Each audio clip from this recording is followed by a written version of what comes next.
Hello, creators. I'm Gwyn LaRee, and I am here on behalf of the Neurodivergent Creators Collective, and we're going to talk about daily practices for actors.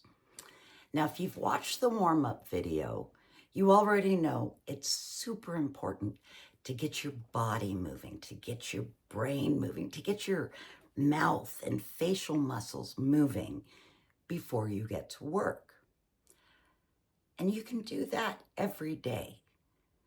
One of the things I just learned today is reading aloud for 5 minutes a day really gets your voice kicking and gets you used to hearing your own voice.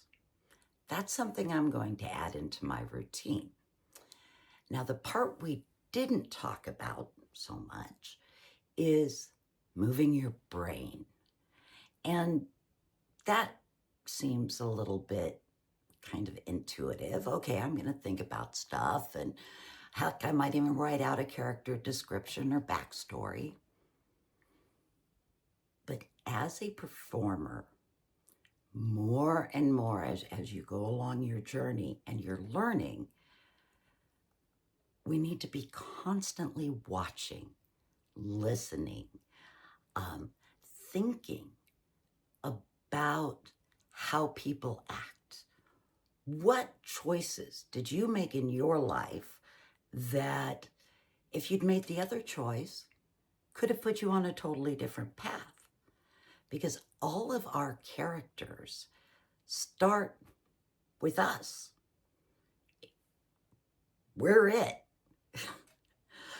Chadwick Boseman said, every character starts with yourself because you have to know yourself first. And he was exactly right. So you need to do some self-reflection. For myself, back in the 80s, I was invited to move to Los Angeles and become an apprentice to a well-known stuntman. I didn't do it. I decided, no, I'm going to stay in Sacramento. I'm going to get married. I can have a career from there. No, I ended up joining the Marine Corps instead. That was a pretty major life decision. But most of the characters I play are not military veterans. So when I'm looking at them, I'm thinking about, well, what would have happened if I stayed and got married, but I didn't join the Marine Corps? And the way we know what that actually looks like is by looking at all the people around us. When I was in high school and a theater student, I had tons of notebooks filled with notes about characters. I'd go to the mall. Remember malls? And I'd just watch people. And, you can see the older couple holding hands and how he opens the door for her and she keeps her hand on his arm. And I would make notes about that. I'd also see, say, a middle-aged couple that are walking with their arms crossed, and they are not agreeing. And she really looks like there's any place else in the world she would rather be. And you make notes about that. And those are the notes you'll go back to when you're thinking about building your own characters, because you've observed them. One of the questions my acting coach asks me on a very regular basis, what do they eat for breakfast?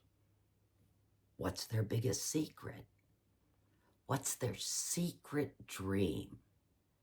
And those are all great things to think about. And we move our brain by writing them down, documenting it. The next part of moving your brain is read. Read everything.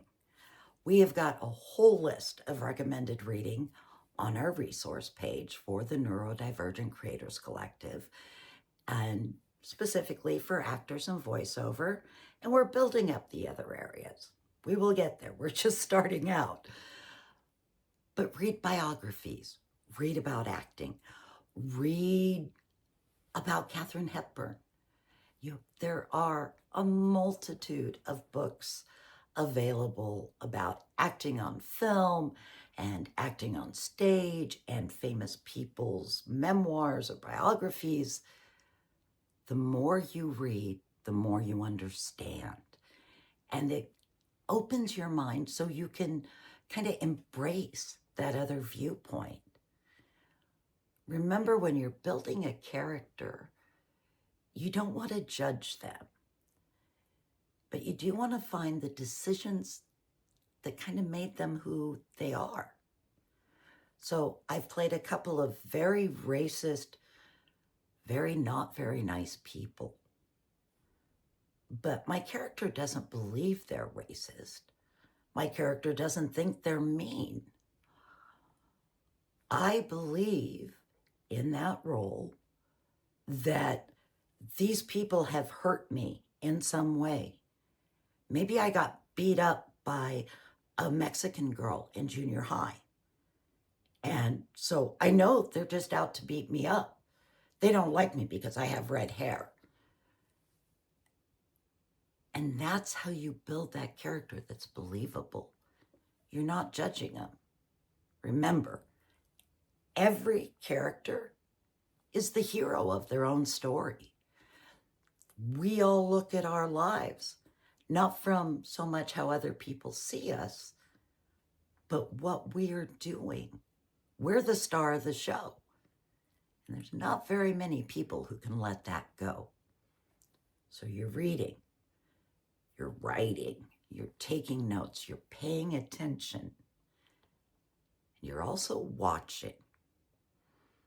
I don't generally care for documentaries. There's very few of them that I really like. I am all about story, all about cool characters, and documentaries don't generally have very good explosions. I like explosions, but I watch them.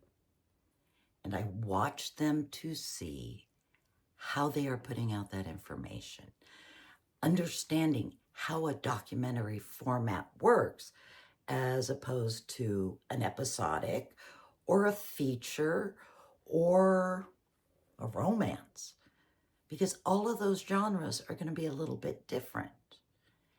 And as you move forward in your performing career, you also really need to watch people's performances.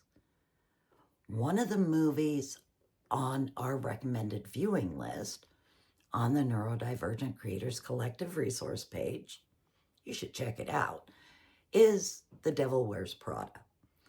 The reason that movie is there is Meryl Streep plays this phenomenally strong woman who absolutely knows what she's doing and is often interpreted as being overbearing and mean. But she doesn't see herself that way. She has gotten to where she is by being strong, by knowing the industry. And she has this young intern that's not figuring it out, but thinks she is.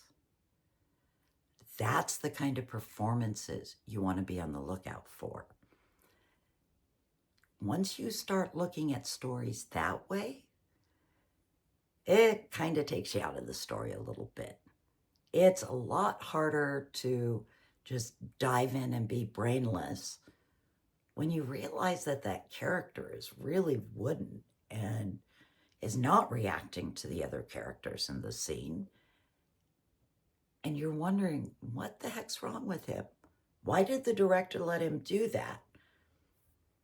Why didn't the producers tell him they needed to get another female in there because she's not cutting the cake?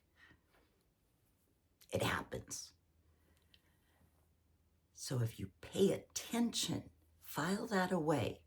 What is it that makes that performance unbelievable to you? Why does that stick out and bring you out of the story to go, damn, I don't believe that. That person's not there at all. On the other hand, when you're watching and you're listening, if you hear a really great monologue, and please, not the big famous ones, no one else in the world needs to hear the president's speech from Independence Day. It's been done to death. But if you're watching and listening, you'll find these really great monologues, sometimes in the place where you least expect to find them. I found a great monologue for a character of my age and ability in The Last of Us. So I stopped it, marked the time, and then we continued watching the episode. But the very next day, I went in and I copied down that monologue piece by piece by piece. And then I got a little bit of the scene around it, and that's the next scene I'll be working on with my coach. And we'll talk about that process in another video. But I only found it and only recognized that, wow, there's so much power, there's so much backstory in this speech. Because now I look for them. Now I'm watching for them. So that's about it for now. Sorry, I went a little bit over my 10 minutes, but move your body, move your muscles, move your mouth, and move your mind. Start watching, start listening, write out character books, and I'll see you on set.